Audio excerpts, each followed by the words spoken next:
Hello बच्चों, नई class में आपका एक बार फिर से स्वागत है। और बच्चों, हमारी प्रश्नावली 1D चल रही थी और पिछली क्लास में बच्चों 1D के 8 नंबर तक सवालों को हम हल कर चुके थे। इसके बाद 9वें सवाल से हम आगे चलेंगे इस क्लास में। तो देखते हैं बच्चों 9वां सवाल जो है क्या है। तो इसको सबसे पहले पढ़ेंगे और फिर समझेंगे।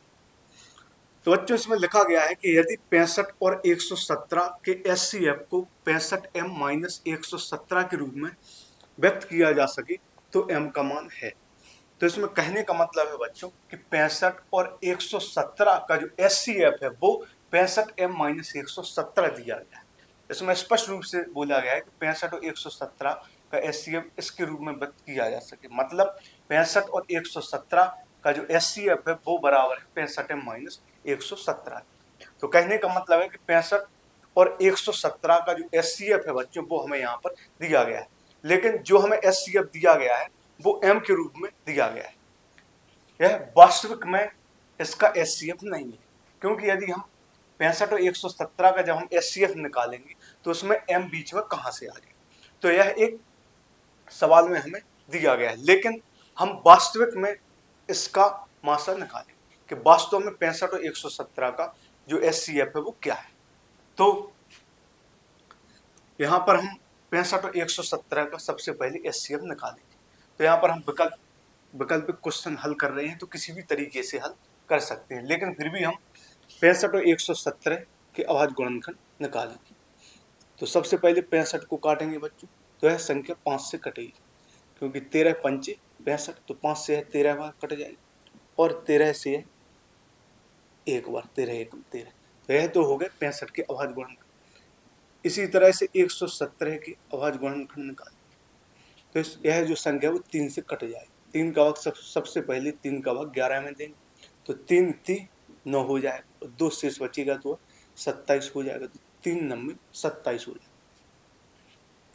तो 3 का भाग सबसे पहले 11 में दिया, तो 3 3 9 हो गया, 2 शेष बचा तो यह 27 हो जाएगा। तो 3 9 27 हो जाएगा। अब इसको बच्चों हम 3 से फिर काटेंगे, क्योंकि यह जो संख्या है वो 3 से विभाजित हो जाएगी।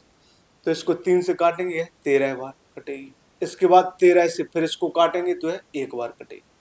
तो यह 65 के अभाज्य गुणनखंड हो गए और यह 117 के अभाज्य गुणनखंड हो गए। तो 65 के जो अभाज्य गुणनखंड निकल कर आए वो आए 5 गुणा 13, और इसी तरह से 117 के जो अभाज्य गुणनखंड निकल कर आए वो आए 3 गुणा 3 गुणा 13। अब हमें इसका एचसीएफ सवाल में यहाँ पर दिया गया है। ऐसे कई सवाल हमने पिछली क्लासों में प्रश्नावली 1A में हल किए थे। अब 65 को लिख सकते हैं 5 गुणा 13, 117 के जो अभाज्य गुणनखंड आए 3 गुणा 3 गुणा 13। अब एचसीएफ हमें यहाँ पर इसका निकालना है कि इसका एचसीएफ क्या होगा। तो 5 ऊपर है लेकिन 5 नीचे नहीं आया है, तो 13 एक बार ऊपर है और 13 एक बार नीचे है। तो इसका जो एचसीएफ निकल कर आ जाएगा 13 आ जाएगा। अब एचसीएफ यहाँ तो वास्तविक जो एचसीएफ निकल कर आया वो 13 आया, और यहाँ पर जो हमें सवाल में एचसीएफ दिया गया है वो दिया गया है 65m-117। तो बच्चों कहने का मतलब है कि जो 13 है वो भी हमारा एचसीएफ है और 65m-117 जो दिया गया वो भी हमारा एचसीएफ है। जब दोनों हमारे एचसीएफ हैं तो उनको हम आपस में बराबर रख सकते हैं, क्योंकि दोनों ही एचसीएफ, यह एचसीएफ 13 है और यह हमें m के रूप में दिया गया, तो दोनों ही हमारे एचसीएफ हैं। तो सवाल में जो हमें एचसीएफ दिया गया है वो दिया गया है 65m-117, 65m-117। अब एचसीएफ जो अभी हमारा एचसीएफ निकल कर आया वो 13 एचसीएफ निकल कर आया और बराबर में 65m-117।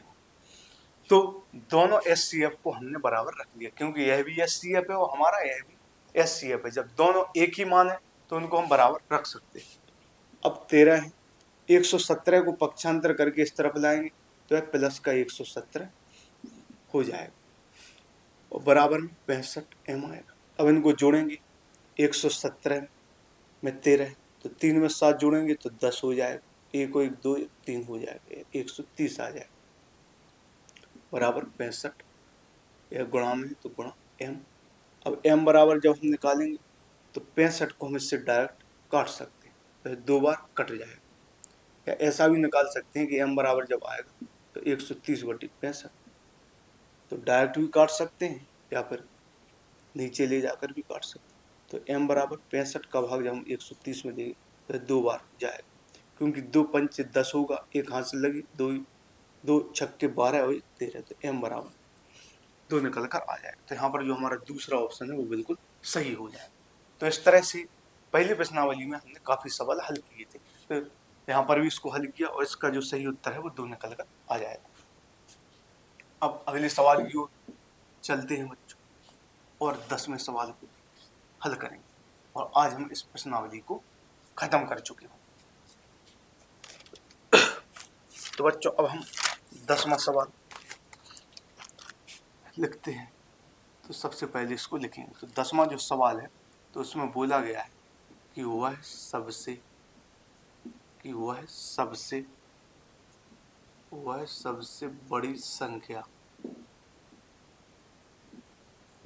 बड़ी संख्या जिससे 70 और 125 बड़ी संख्या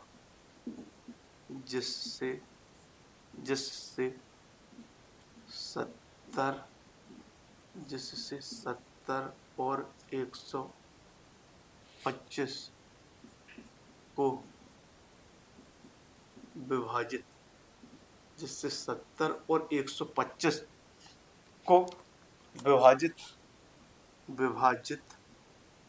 करने पर जिससे 70 और 125 को विभाजित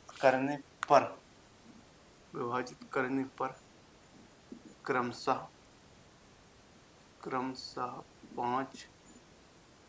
5 और 8 प्राप्त हों, वो संख्याएं हैं। जिसमें 5 और 8 प्राप्त हो है, तो वो संख्या याद करें। तो पहला ऑप्शन है वो 13 है, और जो दूसरा ऑप्शन है वो हमें 65 दिया गया है, और जो तीसरा ऑप्शन है वो 875 हमें दिया गया है, और जो चौथा ऑप्शन है वो हमें 1750 दिया गया। तो इसमें बोला गया है बच्चों कि वह सबसे बड़ी संख्या जिससे 70 और 125 को विभाजित करने पर क्रमशः 5 और 8 प्राप्त हो। जब हम 70 को विभाजित करते हैं तो बच्चों 5 शेष प्राप्त होता है, और जब 125 को विभाजित किया जाता है तो 8 प्राप्त होता है। यह इस जैसा बच्चों सिर्फ एक ही सवाल है इस प्रश्नावली। अभी जो हमने प्रश्नावली हल की ए, बी और सी और यह डी प्रश्नावली, तो यह एक ही सवाल हमें ऐसा मिला।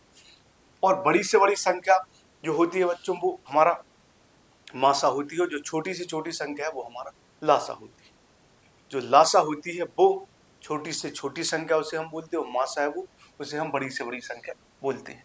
तो इसमें 70 और 125 को विभाजित जब किया जाता है तो क्रमशः 5 और 8 प्राप्त होता है।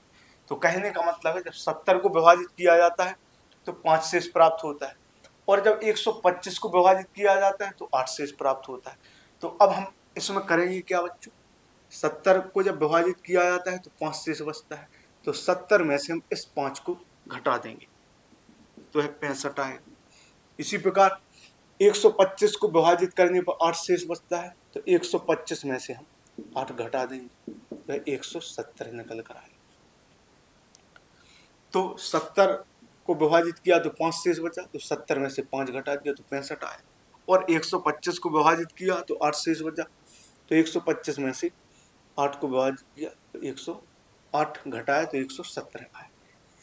अब वह बड़ी से बड़ी संख्या निकालना, तो हमें इन दोनों का एचसीएफ यहाँ पर निकालना है, और एचसीएफ बच्चों हम पिछले सवाल में निकाल ही चुके हैं कि इनका जो एचसीएफ है वो 13 आएगा, तो किसी भी तरीके से हम निकाल सकते हैं। तो पिछले सवाल में हमने देखा कि 65 के जो अभाज्य गुणनखंड आए थे वो 13 पंचे 65, तो 5 गुणा 13 आए थे, और 117 के जो अभाज्य गुणनखंड आए थे तो 3 से काटा था, फिर 3 से काटा था, फिर 13 से काटा था। यहाँ पर मैं डायरेक्ट लिख रहा हूँ क्योंकि पिछले सवाल में हमने यही किया था।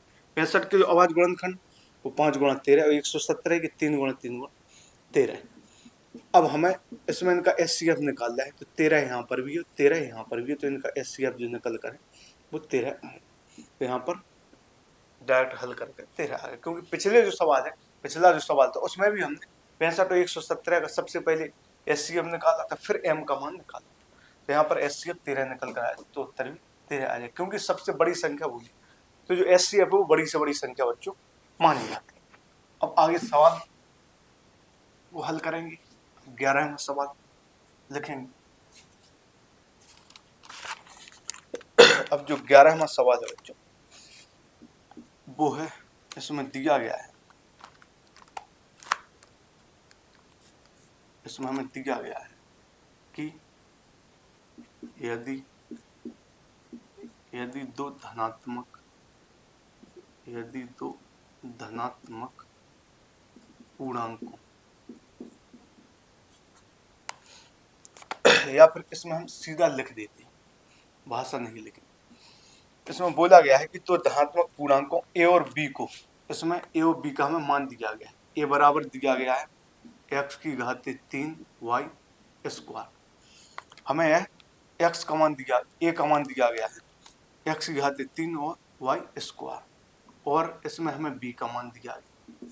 तो यहाँ पर हम है जो 11वां सवाल है बच्चों, इस 11वें सवाल की पूरी भाषा को नहीं लिखेंगे, यहाँ पर सीधा सीधा A और B का मान लिखेंगे। तो A बराबर दिया गया है x की घात 3 y की घात 2 और B बराबर दिया है x y की घात 3। अब इसमें पूछा गया है तो SCF A, B है। तो अब हमें इसमें A और B का SCF हमसे पूछा गया है। तो सबसे पहले तो A का मान दिया गया है, फिर B का मान दिया गया है, फिर A और B का हमसे SCF पूछा गया है। तो जो A बराबर दिया गया है x की घात 3 y की घात 2, तो इसको हम लिख सकते हैं गुणा में है। x की घात 3 है तो इसका मतलब होगा x जो गुणा में है 3 बार आएगा, क्योंकि यहाँ पर है x की घात 3 गुणा y स्क्वायर। तो इसका मतलब है बच्चों जिस भी संख्या पर या कोई भी मान हो उस पर जितनी घात होती है तो उसको हम गुणा में उतनी ही बार लिख सकते हैं। तो यहाँ पर x की पावर 3 है तो x को गुणा में 3 बार लिख सकते हैं। y की पावर 2 है तो गुणा में y गुणा y लिख दें। अब यहाँ पर है b बराबर x y की घात 3, तो b बराबर x, यह सभी गुणा में है। x तो एक बार ही, y की पावर 3 है तो y को 3 बार हम गुणा में लिख सकते हैं। तो यहाँ पर था x की घात 3, तो x को गुणा में 3 बार लिख दिया, 1 2 3, y की पावर 2 तो y को गुणा में 2 बार। यहाँ पर था x y की पावर 3, तो x को एक बार और y को 1 2 3 बार। अब हमें इनका SCF निकालना है, इनका जो SCF है वो क्या होगा। तो यहाँ पर SCF निकालेंगे तो x एक बार ऊपर भी है, x एक बार नीचे भी है, तो यहाँ पर हम x लिख देंगे। और x ऊपर तो है बच्चों, लेकिन और x नीचे नहीं है। ऊपर तो और x दिखाई दे रहे हैं लेकिन नीचे और इसके अलावा x नहीं, तो हमारा x ही इसमें आएगा। अब y को देखेंगे तो एक y ऊपर है, एक y नीचे भी मिल रहा है, तो y आ जाएगा। अब फिर आगे देखेंगे तो एक y और भी यहाँ पर है और एक y और भी यहाँ पर मैच हो रहा है। तो हमें तो इसमें मैच करना होता है कि कितनी बार वही संख्या वही पद ऊपर आ रहा है और जितनी बार वही पद नीचे भी आ रहा है तो वो मैच हो जाए। जैसे x एक बार ऊपर था और x एक बार नीचे भी था तो x आ गया, और x ऊपर है लेकिन नीचे नहीं, तो अब मैच नहीं है। y एक बार ऊपर था एक बार नीचे, तो y लिख दिया। y एक बार फिर ऊपर है फिर नीचे, y लिख दिया। अब y नीचे है लेकिन और ऊपर नहीं है, तो इसका जो SCF जो निकल कर आ जाएगा वो आ जाएगा हमारा x y स्क्वायर। और इसमें जो 4 ऑप्शन दिए गए हैं, तो बच्चों पहला जो ऑप्शन है वो है x y, और दूसरा जो इसमें ऑप्शन है x y स्क्वायर, तीसरा जो ऑप्शन है वो है x की घात 3 y की घात 3, चौथा जो ऑप्शन है वो है x स्क्वायर y स्क्वायर। तो हमारा जो SCF निकल कर आया वो x y स्क्वायर, तो यहाँ पर दूसरा ऑप्शन बिल्कुल सही हो जाएगा। तो इस तरह से 11वें सवाल को हल किया। तो इसी के जैसा एक 12वां सवाल है, इसमें HCF निकाल, उसमें हमें LCM निकाल। अब 12वां सवाल, तो इसमें दिया गया है कि यदि तो धनात्मक पूर्णांकों P और Q, तो यहाँ पर हमें P और Q का मान बच्चों दिया गया है। तो P बराबर लिख लेते हैं। P बराबर हमें दिया गया है AB स्क्वायर और Q बराबर, तो P बराबर दिया गया है AB स्क्वायर और Q बराबर दिया गया है A की घात 3B। तो इसमें दिया गया है कि इसके रूप में व्यक्त किया जा सकता है जहाँ A और B अभाज्य संख्याएं हैं, तो LCM POQ है। तो LCM P, Q है। तो हमें P और Q का LCM निकाल। तो P बराबर हमें दिया गया है AB स्क्वायर, तो इसका मतलब A गुणा B की पावर 2 है, तो B को 2 बार लिख देंगे गुणा, तो P का मान हो गया। इसी प्रकार Q बराबर है A की घात 3B, तो A को 3 बार लिख देंगे, A गुणा A गुणा A और गुणा B। अब हमें इनका इसमें LCM निकालना, तो LCM जब निकालेंगे तो जो संख्या मिल रही हो या ना मिल रही हो सभी को लिखते हैं, और जो मिल रही है तो वो ज्यादा बार जहां पर आ रही है उसको लिखेंगे। जैसे A ऊपर भी है और A नीचे भी है। अब हम इसमें इसका LCM निकाल रहे हैं, तो जब LCM वाली स्थिति होती है तो A ऊपर भी हो A नीचे भी है। जब LCM निकाल रहे हैं तो हम देखेंगे कि A है तो दोनों जगह, लेकिन बच्चों ज्यादा जो बार है वो A कहाँ पर है, तो ऊपर 1 बार है, नीचे 3 बार है, तो हम लिखेंगे 3 बार, ज्यादा बार जहां पर आता है उसको लिखें।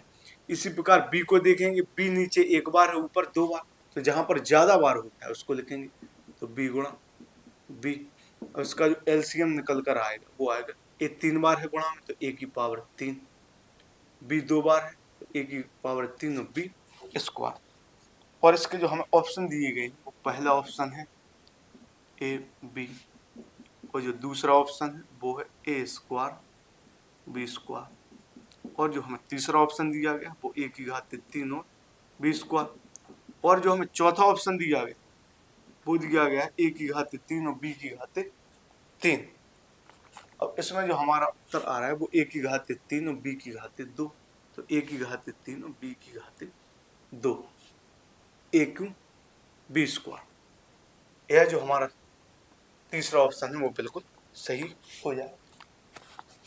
अब 13वें सवाल को हल करें। 13वें सवाल को लिखते हैं। तो इसमें बोला गया है कि एक शून्यतः परमेय संख्या, एक शून्येतर परमेय संख्या, एक शून्यतः परमेय संख्या और एक अपरमेय, एक शून्यतः परमेय संख्या और एक अपरमेय संख्या और एक अपरमेय संख्या का गुणनफल होता है। अब इसमें 4 ऑप्शन दिए गए। पहला जो ऑप्शन है वो दिया गया है सदैव परिमेय संख्या, पहला ऑप्शन उसमें दिया गया है सदैव परिमेय संख्या। दूसरा ऑप्शन है उसमें लिखा है सदैव अपरिमेय संख्या। इसमें हमें कुछ भी सॉल्व नहीं करना, सीधी सीधी भाषा दी गई। तीसरा ऑप्शन है परिमेय या अपरिमेय। तीसरा ऑप्शन इसमें दिया गया है परिमेय या अपरिमेय, और चौथा जो ऑप्शन है वो दिया गया है एक। तो बच्चों सबसे पहले इसको हम समझते हैं तभी इसका हम उत्तर दे पाए। तो इसमें दिया गया है कि एक शून्येतर परिमेय संख्या और एक अपरिमेय संख्या का गुणनफल होता है। तो इसमें लिखा गया है शून्येतर परिमेय संख्या, एक ऐसी संख्या जो परिमेय है और शून्येतर है। तो शून्येतर का मतलब क्या है बच्चों? तो शून्येतर का मतलब है बच्चों एक ऐसी संख्या जो शून्य नहीं है, शून्य को छोड़कर और कुछ भी है और परमेय भी है। तो शून्यता जो परमेय संख्या, इसका मतलब है कि शून्य नहीं है, शून्य नहीं। अब कुछ बच्चे इसमें यह समझेंगे कि शून्यता मतलब शून्य, तो शून्यता का मतलब है कि एक ऐसी संख्या जो शून्य नहीं, जीरो नहीं और परमेय है। तो जैसे हम कोई भी अपने मन से संख्या मान ले जो शून्य नहीं हो, परमेय है, 5 मान लो। अब परमेय संख्या हो गई, और फिर बोल रहा है एक अपरमेय संख्या का गुणनफल। एक अपरमेय जैसे √7 मान लो, तो यहाँ पर 5 हमने एक ऐसी संख्या मान ली जो शून्य तक परमेय संख्या, मतलब शून्य नहीं है और परमेय संख्या है, तो यह तो एक परमेय संख्या हो। और फिर बोला गया है एक अपरमेय संख्या, तो हमने √7 मान ली, यह एक अपरमेय संख्या है। तो हमसे बोला गया है कि एक शून्य तक परमेय संख्या, तो कहने का सीधा सीधा मतलब है कि परमेय संख्या जो शून्य नहीं है और परमेय संख्या, क्योंकि यदि शून्य का गुणा कर देंगे तो यह तो शून्य ही आ जाए। तो ऐसी एक शून्येतर संख्या जो परमेय है, तो हमने एक परमेय संख्या मान ली 5, एक अपरमेय मान ली √7। अब इन दोनों का गुणा करेंगे तो 5√7 आएगा। अब जो 5√7 निकल कर आया बच्चों, वो कैसी संख्या है? तो यह एक अपरमेय संख्या मानी जाएगी, सदैव अपरमेय संख्या। तो इसमें हमारा जो दूसरा ऑप्शन है वो बिल्कुल सही हो जाए, क्योंकि जब एक परमेय और अपरमेय संख्या का गुणा होता है तो सदैव जो उत्तर होता है वो हम अपरमेय संख्या देते हैं। तो इसमें जो दूसरा ऑप्शन है वो हमारा सही हो जाएगा। अब 14वें सवाल को हल करेंगे, इसके बाद 2 सवाल हैं इसमें, 14वां और 15वां। अब 14वां यहाँ पर जो सवाल है उसको हम हल करें। तो इसमें लिखा गया है कि 1 से 10 तक, 1 से 10 तक की, 1 से 10 तक की संख्याओं दोनों सम्मिलित, संख्याओं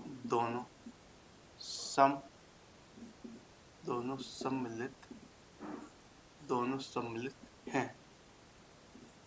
मैं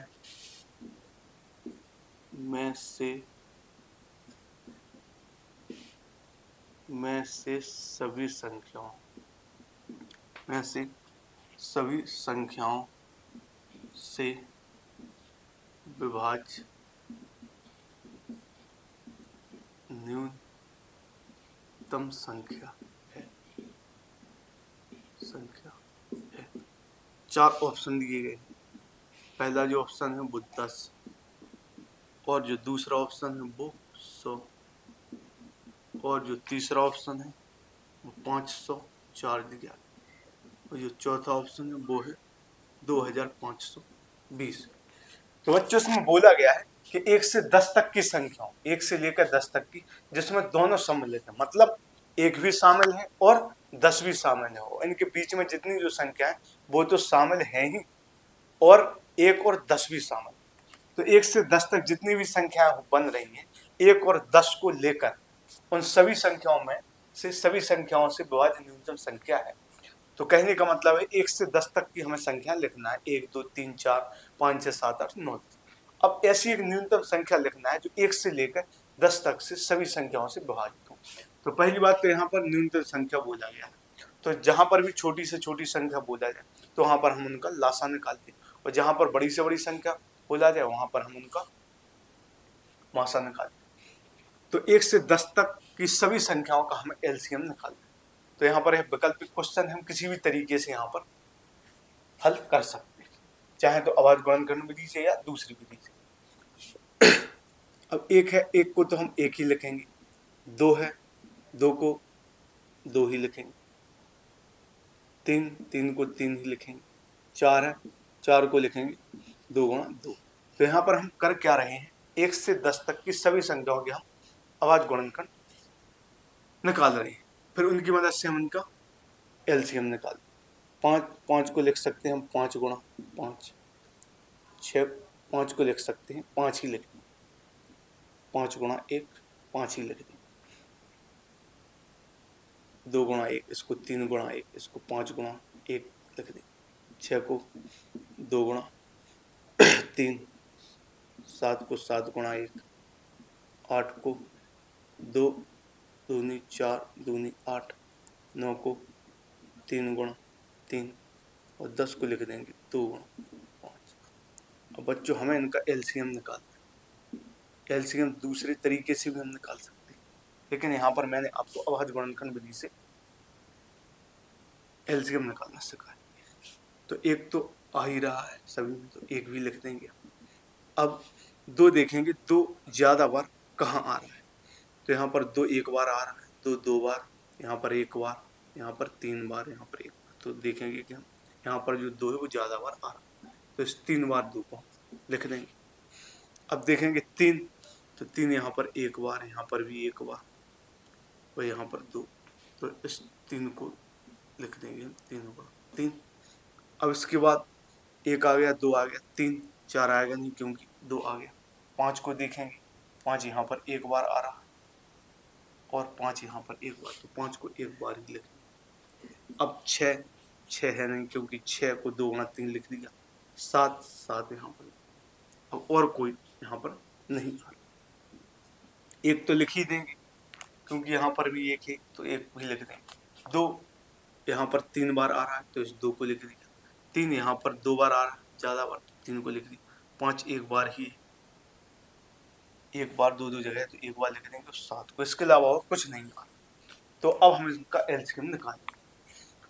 तो 1 का गुणा 2 में करेंगे तो 2 आएगा, 2 दूनी 4 दूनी 8 3 24। तो यहाँ तक हमने गुणा किया तो 24 निकल कर आया,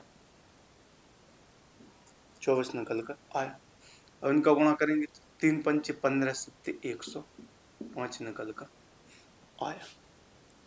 अब 105 और 24 का हम यहाँ पर गुणा करेंगे, 105 और 24 का गुणा कर लेंगे। तो 4 पंचे 20, पूरा 20 लिख देंगे। 4 एकम 4, यहाँ पर 2 पंचे 10 लिख देंगे।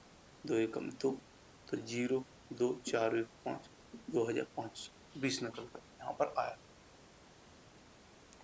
तो यहाँ पर गुणा किया तो 2 दूनी 4 दूनी 8 3 24, 24 3 24 यहाँ पर, यहाँ तक 24 आ गया। और फिर 3 पंचे 15 सत्ते 105, तो यहाँ तक जब गुणा किया तो 24 आया और 3 पंचे 15 सत्ते 105 आया।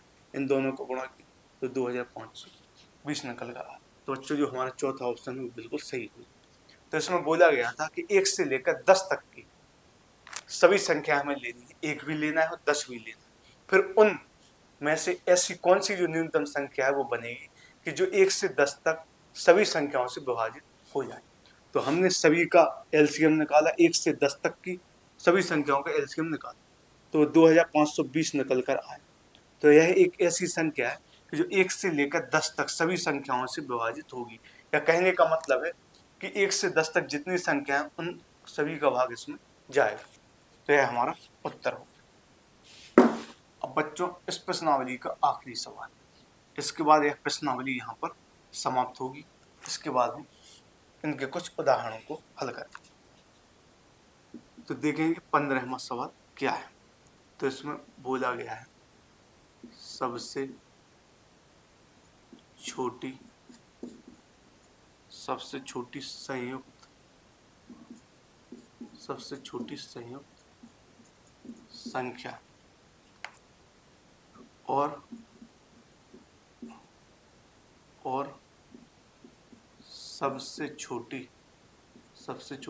संख्या और सबसे छोटी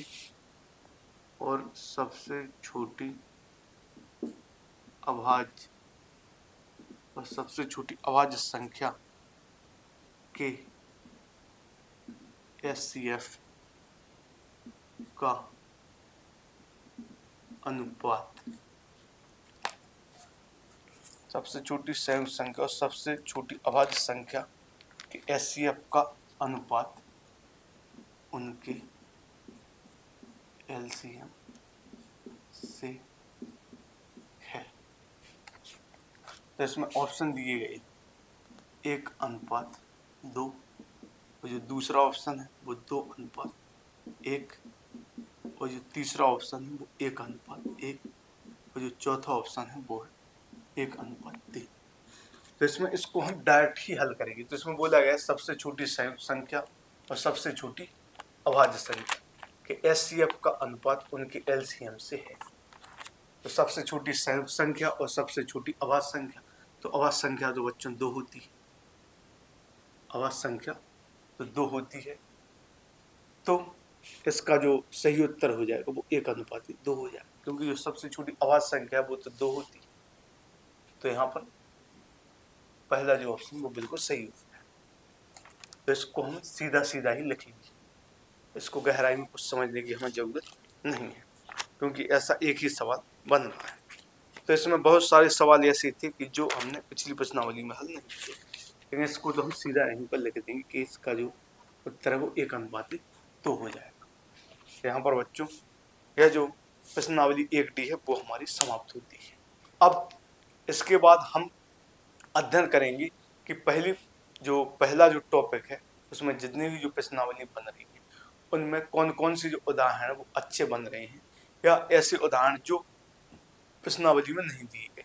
तो हम सभी प्रश्नावलियों के बच्चों वही उदाहरण उठाएंगे जो प्रश्नावली में वो सवाल नहीं है। जैसे प्रश्नावली 1A हमने सॉल्व की और फिर उसके हम उदाहरण को समझेंगे, तो उसके उदाहरण में ऐसे सवाल जो प्रश्नावली में नहीं, मतलब प्रश्नावली में जो सवाल हल हुए हैं और उदाहरण के ऐसे सवाल जो प्रश्नावली में नहीं, तो मैं सिर्फ वही सवाल यहाँ पर हल करवाऊंगा उदाहरण के, क्योंकि उदाहरण के सभी सवालों को हल करवाना तो संभव नहीं है, क्योंकि ज्यादा टाइम लगेगा।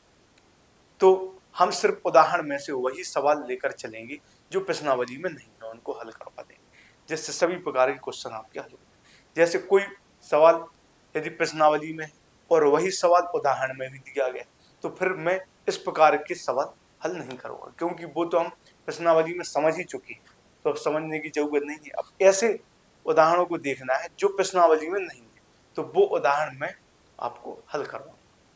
तो आज की क्लास को यहीं पर बच्चों खत्म करते हो, कल से उदाहरण लेकर आएंगे जो प्रश्नावली में नहीं होंगे, ऐसे उदाहरण को हल किया जाए। तो ठीक है बच्चों, मिलते हैं अगली क्लास में।